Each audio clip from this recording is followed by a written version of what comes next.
நடிகை தேவயானி அவர்கள் முதன்முறையாக கைக்குட்டை ராணி என்ற குறும்படத்தை இயக்கி அவரே தயாரித்துள்ளார். இந்த குறும்படம் 17வது ஜெய்ப்பூர் சர்வதேச திரைப்பட விழாவில் திரையிடப்பட்டு சிறந்த குழந்தைகள் குறும்படத்துக்கான விருதை வென்றுள்ளது.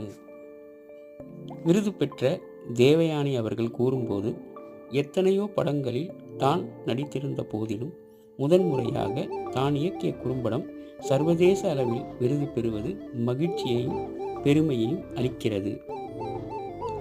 இதர சர்வதேச திரைப்பட விழாக்களுக்கும் இப்படத்தை கொண்டு செல்லும் முயற்சியில் ஈடுபட்டுள்ளேன் என்று கூறினார். மேலும் இந்த திரைப்படத்தை விருது குழுவினரில் நடுவர் குழு மிகவும் பாராட்டி உள்ளது குறிப்பிடத்தக்கது.